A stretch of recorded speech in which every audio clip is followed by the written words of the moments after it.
Hello বন্ধুরা, welcome back to my channel. সবাই কেমন আছো? আশা করি সবাই খুব ভালো আছো।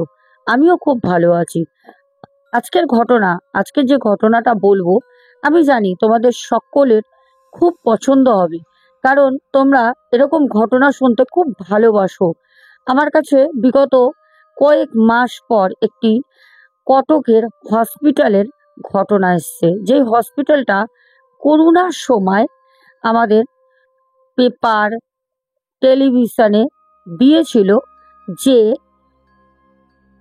মধ্যরাতে, প্রায় আনুমানিক রাত তখন 1:30 বাজে, সেই হসপিটালে প্রচুর করোনা পেশেন্ট, এমনিতেও আদার্স পেশেন্টও যারা ছিলেন সবাই কিন্তু পুড়ে মারা যান।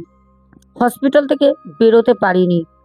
রাতের বেলা দাউ দাউ করে কেবিন, দাউ দাউ করে অপর বেডের পেশেন্ট দেখছে আর এক বেড কভার দাউ দাউ করে আগুনে ধরছে। আর্তনাদ, চিৎকার, সব শেষ। একটা রাতে প্রচুর মানুষ, এমনকি অনেক নার্স পর্যন্ত পুড়ে মারা যায়। আজকে সেই কটকেরই ঘটনাটা হসপিটালে তোমাদের সামনে আজকে তুলে ধরবো। প্রশ্ন থাকবে, খুব মনোযোগ সহকারে ঘটনাটা শুনবে। সবাইকে বলবো একটা করে লাইক করে দিও, যারা এখনো পর্যন্ত ভালোবেসে চ্যানেলটাকে সাবস্ক্রাইব করোনি করে নিও। ঘটনাটাও এত ইজি ছিল না দর্শক বন্ধুরা। আমাদের ঘটনাটা পাঠায় হচ্ছে কল্যাণ অধিকারী। কল্যাণ অধিকারী দাদাভাইয়ের কিন্তু নামটা পুরোটাই কাল্পনিক। কল্যাণ দা যাকে বলছি তার কিন্তু এটা আসল নাম না। উনি ওই হসপিটালের একজন খুব ভালো উচ্চ পদে নিযুক্ত ছিলেন। যখন পুড়ে ছারকার হয়ে যায় ওই সময় উনি ছিলেন না। ওনারও কিন্তু রাতের বেলা প্রায়শই শিফটিং এর ডিউটি আওয়ার্স থাকতো। সেদিন ওনার হয়তো ভাগ্যটা ভালো ছিল, প্রায় 200-র উপরে পেশেন্ট, নার্স যারা ছিলেন হসপিটালে ওই রাতে পুড়ে কিন্তু মারা যায়। 25 থেকে 20 জন ওখান থেকে বেরিয়ে যেতে সক্ষম হয়েছিল। খুব করুণাদায়ক একটি ঘটনা আজকে তোমাদের সাথে শেয়ার করব, সাথে খুবই ভয়ের ঘটনাটা। আমাদের কল্যাণদা বলেন যে আমি আমার জীবনে এই রকম আত্মার মুখোমুখি হব সেটা আমি কোনোদিন ধারণাও করিনি। দাদাভাই বলেন, করোনার আগে আমি বহুবার রাতে আমি কিন্তু শিফটিং এ ডিউটি করেছি। জানি হসপিটালটা হচ্ছে একটা আত্মার আতুর ঘর, আমি খুব ভালো করে জানি। কিন্তু সেই আত্মার আতুর ঘরে আমরা যারা নার্স, সুইপার, যারা বয় থাকি, যারা আমরা ওখানে কাজ করি, রাতের বেলা মানুষের সেবা করি, আমরা কিন্তু ভালো করে জানি প্রত্যেকটা হসপিটালেই কিন্তু আত্মার বাসস্থান। কিন্তু অনেকে বলে, অনেকে বলে না। বললে জানে হয়তো পরবর্তী সময় আমার সাথেও কোনো একটা দুর্ঘটনা হতে পারে আমার সাথে খুব খারাপ জিনিস, যার জন্য বাইরে ডক্টর বলো কি নার্স কেউ বলে না। হ্যাঁ, পেশেন্ট পার্টি বা পেশেন্ট যদি কোনো কিছু ফিল করে সেটা কিন্তু অবশ্যই তারা বাইরে তাদের আত্মীয় পরিজনকে শেয়ার করে। তো ঘটনাটা বলি, চলো। এখানে না, এবার ঘটনাটা বলি, চলো। কল্যাণদা বলেন যে যখন করোনার সময় আগুনে পুড়ে ছারখার হয়ে গেল একটা রাতে, এত পেশেন্টের ওখানে আর্তনাদ, চিৎকার, কান্না, ছুটোছুটি, আগুনে আগুন, চারপাশে কালো ধোঁয়া। এই যখন আমি খবর পেয়ে ভোর রাতে ছুটে যাই, আনুমানিক রাত 1:30টার সময়, কি কারণে আগুন লেগে যায় আজ পর্যন্ত কেউ আমরা জানি না। যখন মধ্যরাত আমার কাছে ফোন আসে, আরে কল্যাণদা হসপিটালে আগুন লেগে গেছে, কোথায় আছো, তাড়াতাড়ি এসো। আমি বললাম সে কি, সব শেষ? ছুটতে গেলাম। সত্যি চোখের সামনে দেখছি পুরো হসপিটালটা পোড়া, কালো ধোঁয়া উঠছে। ভেতরে মনে হচ্ছে সানসেট খুলে পড়ে গেল।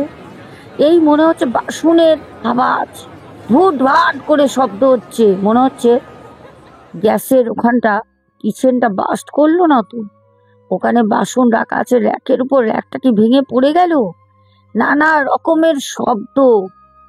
চোখ দিয়ে জল বেরিয়ে গেল।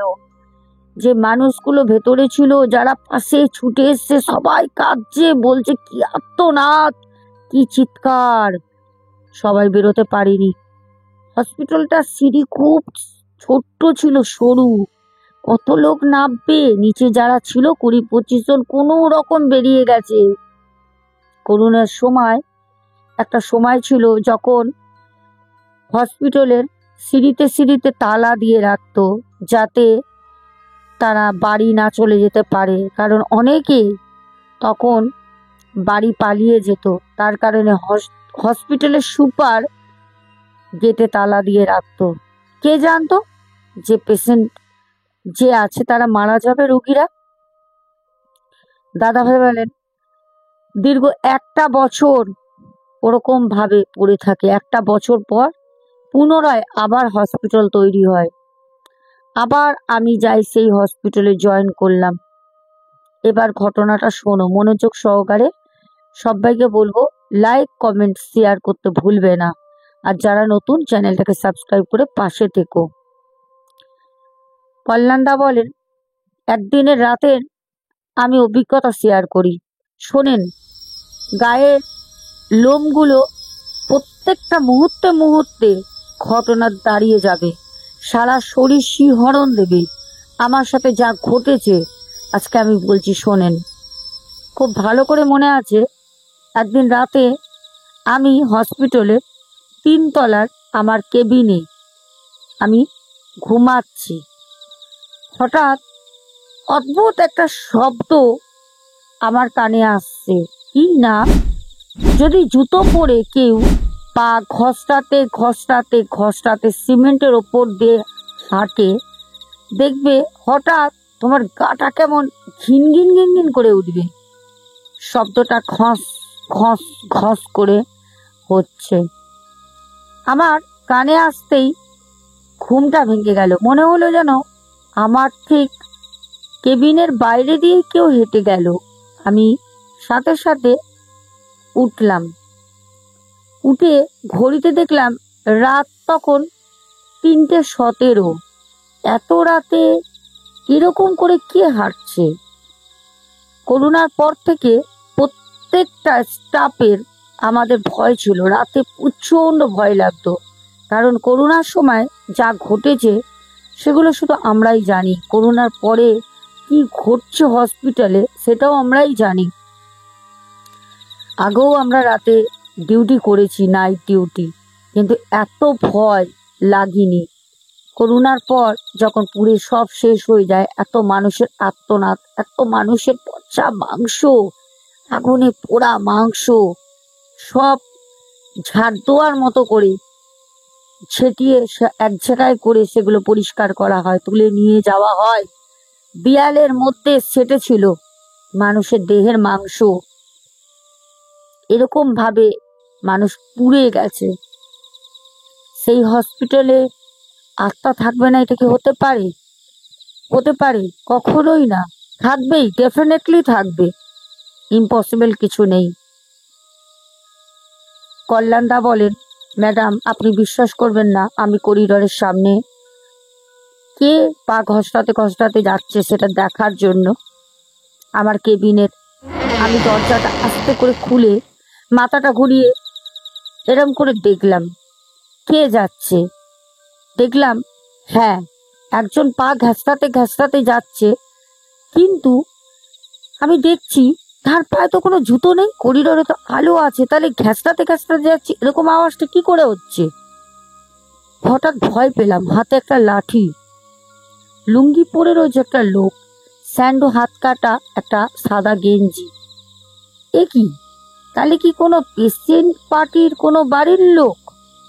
কিন্তু খালি পায়ে এরকম ঘ্যাসটাতে ঘ্যাসটাতে যাবে কি করে? তাহলে কি লাঠিতে ঘ্যাসটাতে ঘ্যাসটাতে যাচ্ছে?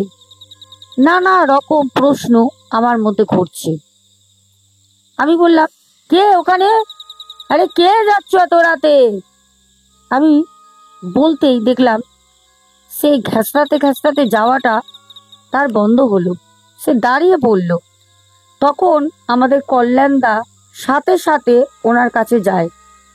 কল্যাণদা যখন সাথে সাথে ওনার কাছে যায়, তখন কল্যাণদা ওনাকে বলে, আরে এত রাতের বেলা কোথায় যাচ্ছ তুমি ভাই? বলে যখন তার মুখটা দেখার জন্য সামনেটা এগিয়ে গিয়ে এরকম করে তাকায়, তখন সেই লাঠি হাতে লুঙ্গি পরা লোকটা কল্যাণদার দিকে আস্তে করে ঘুরে এরকম তাকায়। কল্যাণদা দেখে দাঁতের এই যে সাইডে আমাদের মাড়ি পুরো পোড়া, পুরো ঝলসানো, এই দিকে চোখ নেই, পুরো পুরোটাই পোড়া। এই সাইডে চোখটা নাকের কাছে ঝুলছে। কল্যাণদা দেখে ওরে বাবা রে বলে কোনো রকমে দৌড়ে এসে নিজের কেবিনে ঢুকে ঠাপ করে দরজাটা বন্ধ করে দেয়। আর সাথে সাথেই পাওয়ার কাট। পুরো হসপিটাল চত্বর অন্ধকার, নিস্তব্ধ। কল্যাণদা ভয়তে রীতিমতো কাঁপছে, সারা শরীর কাঁপছে, গরম হয়ে গেছে, ঘাম ছুটছে। ঘটনাটা শীতকালে ঘটেছিল। কল্যাণদা বলে, ম্যাডাম, আমি ভাবছি আজকে রাতেই আমার শেষ রাত। হয়তো ভোরের আলো আমি আর দেখতে পারবো না। আগামীকাল এই হসপিটাল থেকে, এই রুম থেকে আমার মৃতদেহ বেরোবে। এটা কি করে হলো? হসপিটালে তো সচরাচর জেনারেটর আছে, কি করে এটা হলো? পুরো অন্ধকার হয়ে গেল, এটা কি করে হলো? প্রচন্ড ভয় লাগছে। আমি আমার কেবিনের দরজার শিকল দিয়ে আমি চুপ করে আমার কেবিনের দরজার কাছে আমি দাঁড়িয়ে রয়েছি। খুব ভয় লাগছে, যদি পাশে এসে কোনো রকমে আমাকে ধাক্কা দেয়, আমাকে যদি কোনো রকমে গেটে ধাক্কা দেয়, আমি এক্ষুনি মরে যাব। আমার বুকের ভিতর ধকপক ধকপক ধকপক করছে, আমি দাঁড়াতে পারছি না। কিছু সেকেন্ড পর ভাবলাম, আমার ফোনটা কোথায়? হ্যাঁ, আমার মোবাইল ফোনটা কোথায়? সাথে সাথে পকেটে, প্যান্টের পকেটে আমি হাত ঢুকাচ্ছি। আমার ফোন তো আমার প্যান্টের পকেটে নেই। আমার প্যান্টের মধ্যেই তো আমার ফোনটা ছিল। তাহলে ফোনটা কোথায় গেল? তাহলে কি বেডের মধ্যে ফোনটা পড়ে আছে? কিন্তু আমি যাবো কি করে বেড পর্যন্ত? আমার তো ভয় লাগছে, অন্ধকার কিটকিট করছে। আমাদের গা এমনি ফাড় হয়ে যায় যখন যখন ভয় লাগে আলোতে, ওই সময় অন্ধকার হয়ে গেলে আমাদের পুরো শরীরে একটা ভয় আমাদের পুরো আবদ্ধ করে নেয়। আমাদের কল্যাণদার সাথে সেটাই হয়েছিল। বলেন, ম্যাডাম, আমি অন্ধের মতো হাত পা ছুঁড়ে ছুঁড়ে ছুঁড়ে ছুঁড়ে বেটের কাছে যাই। যখন আমি বেটের কাছে গেলাম, আমি হাত পেয়েছি ম্যাডাম, আমি দেখলাম আমার ফোনের উপরে হাতটা পড়ে। আমি যখন ফোনের ফ্ল্যাশ লাইটটা অন করব, তার আগে ফোনের স্ক্রিনটা তো অন করতে হবে। আমি ফোনের সাইডের বোতামগুলো খুঁজে পাচ্ছি না ম্যাডাম। সাথে সাথে আমার ডান দিকের কাঁধে একটা গরম হাত এসে যেন আমাকে ছুলো। কোনো কথা নেই, আমার সারা শরীর ভয়ে থরথর থরথর করে কাঁপছে, মাথা দিয়ে টপ টপ করে ঘাম পড়ছে, সারা শরীরের গায়ের লোমগুলো যেন দাঁড়িয়ে গেছে। কি যে ভয় লাগছে আমি বলে বোঝাতে পারবো না, সে কি ভয়। আমার মনে আছে খুব ভালো করে, আমি তো ছুটে এসে আমার কেবিনের দরজাটা আমি শিকল তুলে দিয়েছিলাম। তারপরেই তো লোডশেডিংটা হলো। তাহলে দরজা খুলে ঢুকলো কি করে? আর আমার কেবিনে আমি ছাড়া তো কেউ ছিল না। এটা কি করে সম্ভব? এটা কি করে সম্ভব? আমি ভয়তে রীতিমতো থরথর থরথর করে কাঁপছি। কি করে সম্ভব? কিছু বুঝা ওঠার আগেই আমি ফোনের কোনো রকমে স্ক্রিনটা যখন চালু করি, সাথে সাথে আমাকে বলল, এই কল্যাণ, কি হলো? এরকম ভাবে দাঁড়িয়ে রয়েছো কেন ভূতের মতো? আর তোমার কেবিনে লাইট অফ কেন? হ্যাঁ, লাইট অফ করে রেখেছো, লাইট জ্বালাও। আমি বললাম, আরে সুপার, আরে দাদা, তুমি তুমি কোথাতে ঢুকলে? আমার তো দরজা বন্ধ ছিল। বলছে দরজা বন্ধ ছিল? এই তুমি হাঁ করো তো, নেশা করছো নাকি? হ্যাঁ, হাঁ করো, দেখি তোমার মুখ শুকবো। দরজা খোলা, ভেজিয়ে রেখে দিয়েছো। চলো চলো চলো, লাইটটা অন করো। কল্যাণদার হাতে কোনো জোর নেই, সারা শরীর তার অবশ, সে কি করে লাইট অন করবে? তখন সে সুপার দাদাকে বলে, দাদা আপনি লাইটের সুইচটা দেন, দাদা দাদা তুমি লাইটের সুইচটা দাও, আমি আর পারছি না, আমার সাথে যা ঘটেছে। তখন লাইটের সুইচটা দিতে যখন লাইটটা জ্বলে ওঠে, তখন সুপার উনি বলছেন, এই কল্যাণ, কি ব্যাপার বলো তো? মুখে তো কোনো গন্ধ পাচ্ছি না, সামনেই তো দাঁড়িয়ে আছি, শুকনো নেশা কি টানছো নাকি? কি ব্যাপার? হ্যাঁ, লাইট এরকম বন্ধ করে আছো, ঘেমে স্নান করে গেছো, কি ব্যাপার কি তোমার? আমি বললাম, কি বলবো তোমাকে, আমি যা ভয় পেয়েছি, যা হলো আমার সাথে। আচ্ছা সত্যি করে বলো তো, একটু আগে 5-10 মিনিট হলো পুরো অন্ধকার হয়নি? লোডশেডিং হয়নি হসপিটালে? বলছে, হসপিটালে গাধা, লোডশেডিং হলে তো জেনারেটর আছে, এত পেশেন্ট কি অন্ধকারে থাকবে? হসপিটাল বলে কথা। হ্যাঁ, এমনি লোকে হসপিটালের নামে ভয় পায়, অন্ধকারে হসপিটাল থাকবে? আমাদের কি প্রাণে ভয় নেই? হ্যাঁ কল্যাণ, তোমার মাথাটা কি খারাপ হয়ে গেছে? জেনারেটর তো সাথে সাথে চলবে,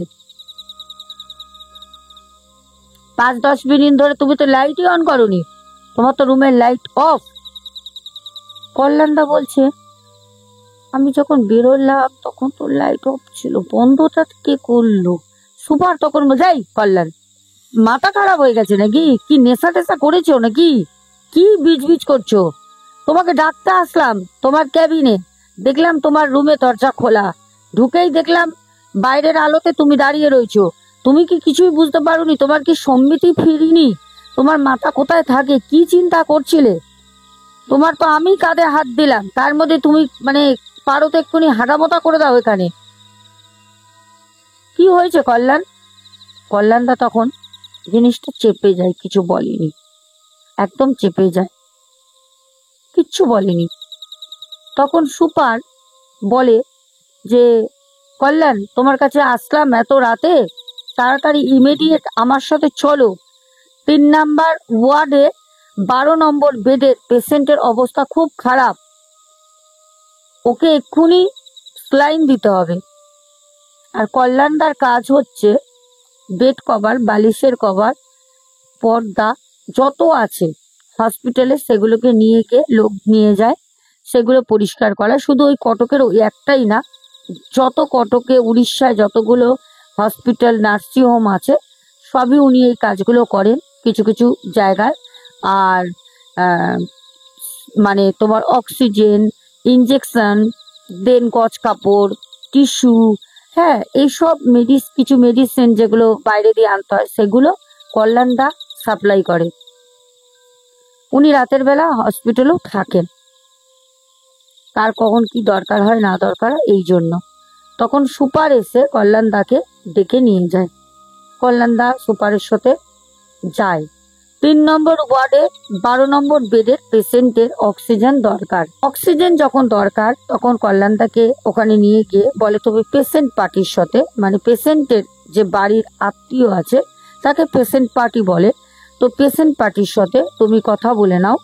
আর কিছু জিনিস লাগবে, একটা মানে কাগজ স্লিপ ধরিয়ে দেয়, বললো এইগুলো এই পেশেন্টের দরকার, ওনাদের সাথে তুমি কথা বলো। মানে একটা টাকা লেনদেনের ব্যাপার থাকে, তো সব জায়গায় তো ব্ল্যাক হয়, তো তুমি কথা বলে নাও, যদি কথা বলে হয়ে যায় তাহলে পারে তুমি অবশ্যই এই জিনিসগুলো এখন যদি পারো তোমার কোনো ছেলেকে দিয়ে আনিয়ে দাও, কারণ অক্সিজেনটা ইম্পর্টেন্ট লাগবেই একটা।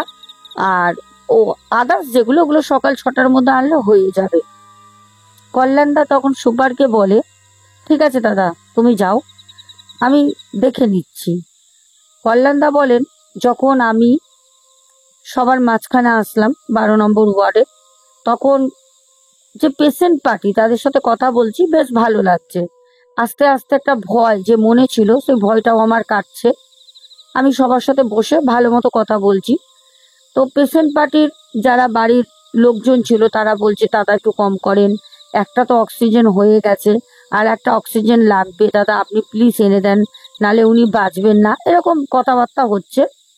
তখন কল্যাণদা ফোন করে, তখন রাত প্রায় 3:30 কাছাকাছি হবে। কল্যাণদা ফোন করে ছেলেটিকে বলে, সে ওভারনাইটেই সাপ্লাই করে, তার কাজ, সেই ছেলেটাকে বলে যে এরকম হসপিটালের নাম নিয়ে এখানে 2টো অক্সিজেন এখন দিয়ে যা, আর কিছু মেডিসিন, সেগুলো আয়, আমি তোকে দেবো স্লিপ, তুই নিয়ে চলে যাবি, নাম লেখা আছে।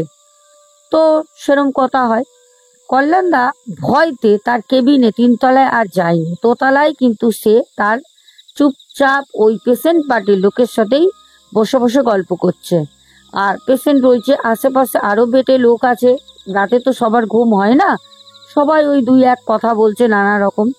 যখন ভোর ভোর হচ্ছে তখন কল্যাণদার শরীর আর দিচ্ছে না। কল্যাণদা তখন বলছে, না ভোর হচ্ছে, এবার গিয়ে আমার কেবিনে একটুখানি শুই, ঘুমাই, এখন আর কি হবে।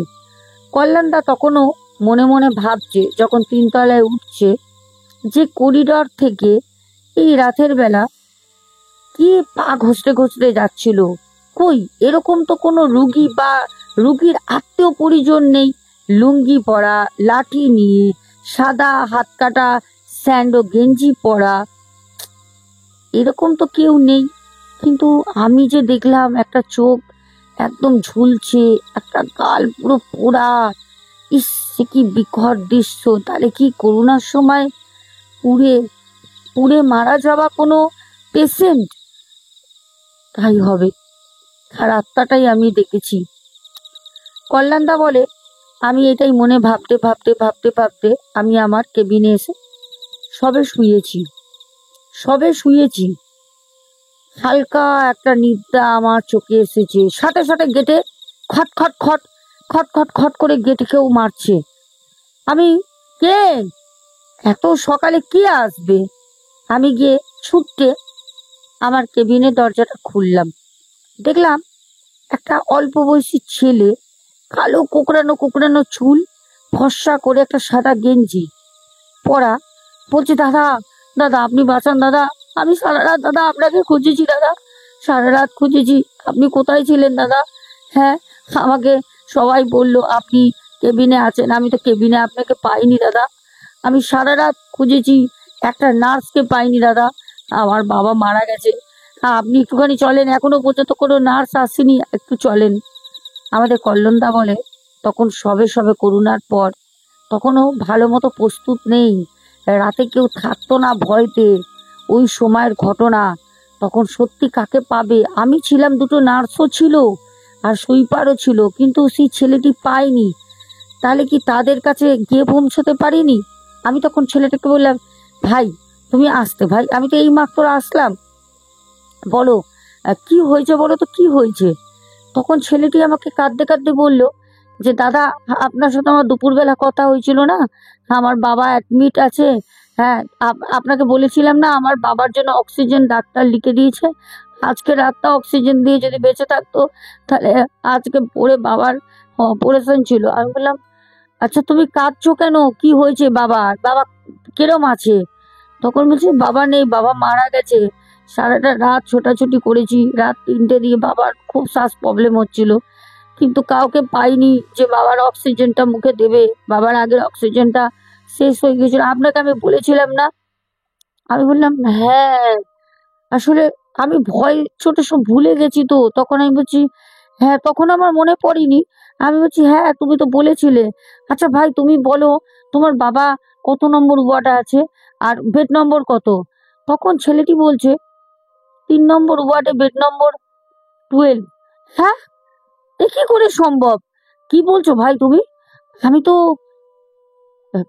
মধ্যরাত দিয়ে তো আমি ওখানে বসেছিলাম, অক্সিজেন বলেছি আমি, আমার না মাথাটা খারাপ হয়ে যাচ্ছে।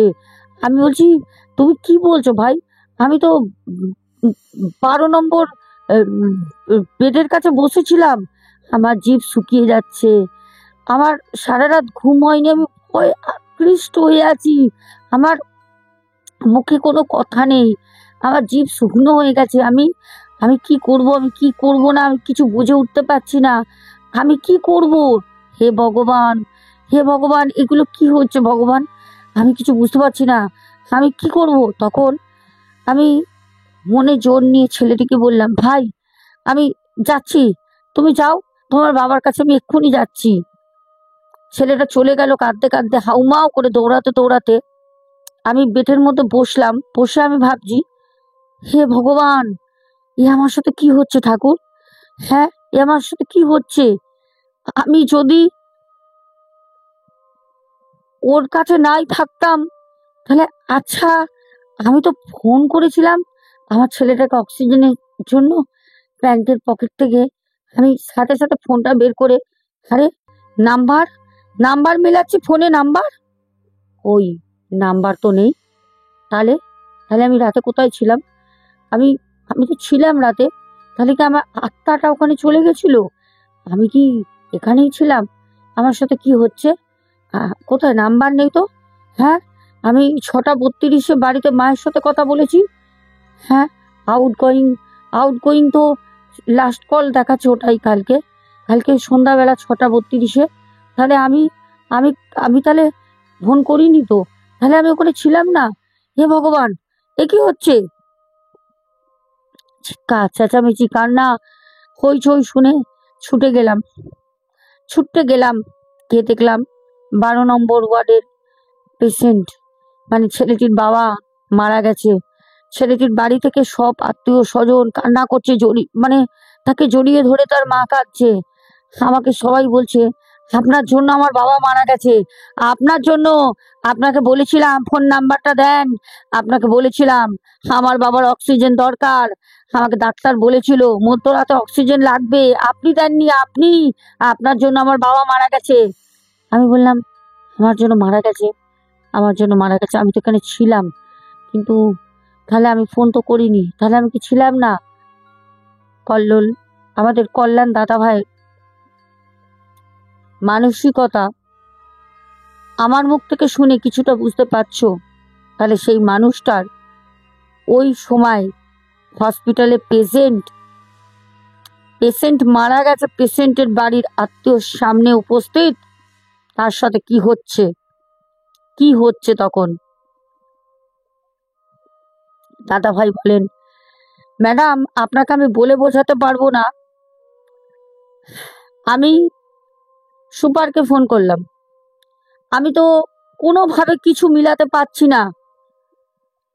তাহলে আমাকে সুপার এসে ডেকেছিল, বলল লাইট জ্বালা, সুপারই তো বললো এগুলো।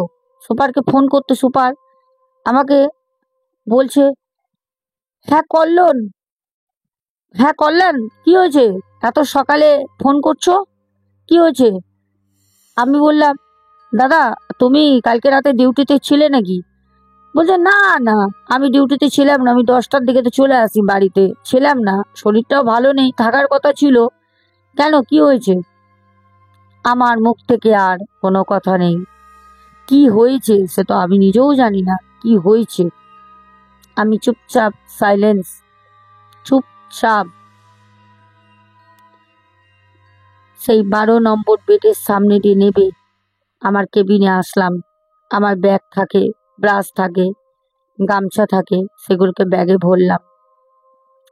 ভরে নিয়ে আমি ভাবতে ভাবতে বাড়ি পৌঁছালাম। সেই দিনের পর দিয়ে আমি যতবার হসপিটালে এসছি, ততবার রাতের বেলা আমি সেই লুঙ্গি পরা সাদা হাত কাটা স্যান্ডো গেঞ্জি হাতে লাঠি নিয়ে, যার একটা চোখ ঝুলছে আর একটা সাইড তার দাঁতের মাড়ি দেখা যাচ্ছে পুরো পুরা ঝলসানো, আমি তাকে দেখতে পাই। আমার প্রচন্ড ভয় লাগতো। আমি কাউকে বললে হয়তো কেউ আমার কথা বিশ্বাস করতো, হয়তো কেউ আমার কথা বিশ্বাস করতো না, আমি জানি না। আমি হসপিটালের চাকরিটা মনস্থির করলাম, ছেড়ে দেবো, করব না। কিন্তু যখন আমি মনস্থির করি, রাতের বেলা করে যখন ভোর রাতে আমি নিচে নামছি, আমাকে সিঁড়ি দিয়ে কেউ ধাক্কা মেরে ফেলে দেয়। আমার কোমর থেকে আমার পায়ের নখ পর্যন্ত পুরো লোয়ার পোর্শন প্যারালাইজড হয়ে যায়। দাদা ভাই বলেন, ম্যাডাম, আমি হাঁটাচলা করতে পারি না। আমার যত কাজ, সেই কাজ বাড়িতে বসেই আমি সবার কাছ থেকে অর্ডার নিই। দুটি ছেলে আছে, তারা সেই অর্ডার মতো কাজ সহযোগিতা করে আমার। আমি নিরুপায়, আমি প্যারালাইজড, এখন পেশেন্ট হয়ে বাড়িতে বসে আছি। তাবর তাবর জায়গায় গেছি, অনেক কিছু করার চেষ্টা করেছি, কিন্তু কোনো কিছুতেই কোনো কিছু হয়নি। ডাক্তারও দেখিয়েছি, ভেলুরও পর্যন্ত গেছি। আমাকে একটাই কথা বলেছে, আপনার পা ঠিক হবে না। আমি আজও সেই প্রশ্নের উত্তর খুঁজে বেড়াচ্ছি, যে সেই লুঙ্গি পরা সেই লোকটি, যার একটি চোখ বেরিয়ে এসছে, যার একটা দাঁতের পাটি দেখা যাচ্ছে, সেই লোকটি বা কে ছিল? আর সেদিন রাতে যখন মনস্থির করেই নিয়েছিলাম চাকরি আমি করব না, তাহলে আমাকে ঠেলে কে ফেলে দিয়েছিল? আজও আমি ভাবি। প্রিয় দর্শক বন্ধুরা, ঘটনাটা কেমন লাগলো? দাদাভাই হাঁটাচলা করতে পারেন না, দাদাভাই বাড়িতেই থাকেন, দাদাভাইয়ের বিয়েও হয়নি, দাদাভাইয়ের মাও মারা গেছেন, দাদাভাই আজ জীবনে একা। আর ওই দুটি ছেলে রয়েছেন যাদেরকে দিয়ে কাজ করান, তারাই এখন দাদাভাইয়ের সব। তারাই ঘুরতে নিয়ে যায় দাদাভাইকে ছুটির দিনে, একটু বাইরে, ঘরে থেকে থেকে তো জীবন কাটে না। দাদাভাই আজও চিন্তা করেন, বলেন ম্যাডাম, এত দুঃসাহসিক একটা ভয়ঙ্কর ঘটনা আমার জীবনে ঘটে গেছে। প্রত্যেকটা হসপিটালেই, নার্সিংহোমেই থাকে, আত্মা থাকে। কোনো ডাক্তার, কোনো নার্স যদি চ্যালেঞ্জ করে বলতে পারে আমার নার্সিংহোমে বা আমার হসপিটালে কোনো রকম আত্মা নেই, বা তার অস্তিত্ব উপস্থিতি বুঝতে পারিনি কোনো দিন, তাহলে ভাববেন সে মিথ্যা কথা বলছে, সে ডাক্তার না, সে নার্স না, সে ফ্রড। দর্শক বন্ধুরা, ঘটনাটা কেমন লাগলো? একটি প্রশ্ন আছে, প্রশ্নটা যারা মনোযোগ সহকারে ঘটনাটা শুনেছো তারাই দিতে পারবে। আর আজকে আবার প্রমাণ হবে তোমরা কারা কারা আমার ঘটনা মন দিয়ে শোনো। প্রশ্নটা হচ্ছে, করোনার সময় যখন আগুন লাগে হসপিটালে, তখন ঘড়িতে রাত কটা বাজে? খুব সোজা প্রশ্ন, যারা শুনেছো তারা উত্তর দিতে পারবে, যারা মন দিয়ে শুনুনি তারা পারবে না। আমি প্রশ্নের উত্তর কিন্তু চাই। চলো কমেন্টের নামগুলো পড়ি, দেখি তোমরা কালকে কারা কারা কমেন্ট করেছো। হ্যাঁ বলি, সরি, কালকে গৌরব ত্রিবেদী আমি বলেছি, তিওয়ারি হবে, বাই মিস্টেক, সরি। আমাকে দুজন তোমরা সেটা সংশোধন করে দিয়েছো যে এটা আপনি ভুল বলেছেন দিদি। হ্যাঁ, আমি ভুল বলেছি, কারণ তোমরা জানো আমাবস্যা শনিবার ছিল, রাতে কাজ ছিল, খুব তাড়াহুড়ো ব্যস্ততার মধ্যে ভিডিওটা আমি কালকে তোমাদের জন্য রেকর্ড করেছি। আমারই ভুল হয়েছে, ভুল বলে ফেলেছি। যে সরিটা বললাম, আমি জানি তোমরা বলবে দিদিভাই কেন সরি বলার কি দরকার। সরিটা বললাম এই কারণে, কারণ গৌরব তিওয়ারি আমার আদর্শ, ওনার কোনো ঘটনা নেই যা আমি কোনো দিন দেখিনি। উনি যেখানে যেখানে ইনভেস্টিগেশনে যেতেন, প্যারানর্মাল একজন এত বড় আমাদের মানে ইন্ডিয়ার ছিলেন উনি, তো সেখানে সত্যি কথা বলতে নাম ভুল বলাটা আমার খুব খুব মানে ভুল হয়ে গেছে। যাই হোক, তাড়াহুড়োর মধ্যে বলে ফেলেছি। চলো এবার কমেন্টে তোমাদের তাড়াতাড়ি নামগুলো বলে দিই, ঠিক আছে? প্রথম কমেন্ট করেছো আনওন গার্ল, তারপরে প্রিন্স শ্রাবণ, অ্যাঞ্জেলিনা সোরেন, টিনা পরামানিক, রত্না সরকার, আচ্ছা, তারপরে অনিন্দিতা গাঙ্গুলি, রূপা দে, সব আমাকে রেড হার্ট, কত ভালোবাসা দিয়েছো। তারপর মিঠু দাস, তোমাকে অনেক ভালোবাসা তোমাদের সকলকে। তারপর নিউ মুভি চ্যানেল বলেছো তুমি হলে জ্যোতিষী বড়। না ভাই, তুমি আমাকে কোশ্চেন মার্ক করে রেখেছো।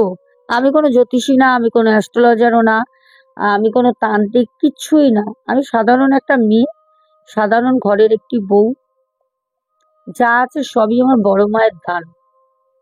আজকে বিকেলে 4টে খবর পেয়েছি, আমি খুব খুশি। দিনের দিন কাজ হয়েছে, ভয়েসগুলো শোনাবো তোমাদের আমি, একটু ওয়েট করো, একটু ব্যস্ত আছি তো। সৌমিক সরকার, উনিও আমাকে ভুলটা ধরিয়েছিলেন। জবা দেবী বলেছেন, হাই দিদি ভাই, আমি ডানকুনি থেকে জবা চক্রবর্তী বলছি। আমি রান্না করতে করতে আপনার ভিডিওগুলো দেখি, কমেন্টগুলো করি, যদি ভুলভাল হয় ক্ষমা করে দেবেন। আমার বাড়িতে একটা কেস আছে, আপনি কি সেটা সমাধান করতে পারবেন? আপনাকে চশমা ছাড়া খুব ভালো লাগে এবং আপনি খুব সুন্দর বলেন। আপনার বাড়ির নতুন সদস্য হয়ে গেলাম আমি। আপনার নামটা কি? আপনি কোথা দিয়ে বলেন, মানে আপনার বাড়িটা কোথায়? আপনি যে ঘটনাটা শোনালেন খুব ভয়ঙ্কর লেগেছে। আচ্ছা, আপনি যে এতগুলো প্রশ্ন করেছেন, জানতে চেয়েছেন, আমি একটাই কথা বলবো, আপনি আমাকে ডিএম করেন, আপনাকে আমি নাম্বারও দিয়ে দিচ্ছি। আর এমনিতেই পিন কমেন্ট করাই থাকে প্রত্যেকটা ঘটনায়। যা বলার আছে না, প্রশ্নের উত্তরগুলো আমি ডিএমএ দিই হোয়াটসঅ্যাপে। সন্ধ্যা মণ্ডল বলেছে, তুমি কেমন আছো সোনা বনু? আমি ভালো আছি, তুমি কেমন আছো? তারপরে আমাদের কমেন্ট করেছে স্পিক মোল্লা রাজ গৌরব তিওয়ারি, দিদি ত্রিবেদী নয়, ইনি আমাকে প্রথম বলেছিলেন। তারপর শ্রমিক সরকার বলেছিলেন, আমি দেখেছি। সন্তুর দুনিয়া, নেহা মাইতি, তারপরে ঝর্ণা, হ্যাঁ ঝর্ণা, এক মিনিট, ঝর্ণা প্লাস বা বারবি। আচ্ছা, বারবি, বারবি মনে হচ্ছে আমাদের পুচকির নাম, আর ঝর্ণা আমাদের বোনের নাম, তাই তো? টুকু সাবারবাল পরপর দুটো কমেন্ট করেছো। অভিরূপ সর্দার, বৈশাখী দাশগুপ্তা বলেছো সোনা বনু, ভিডিওতে তোমার আওয়াজ পেয়েছি দুটো। আচ্ছা, সোনা বনু ভিডিওতে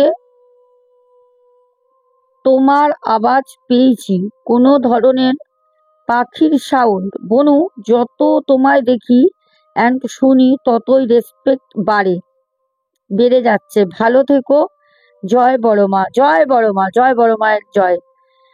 বৈশাখী ফ্রম সোনারপুর থেকে। ও মাই গড, সোনারপুর আমি কিছুদিন আগে গেছিলাম একজনের বাড়িতে।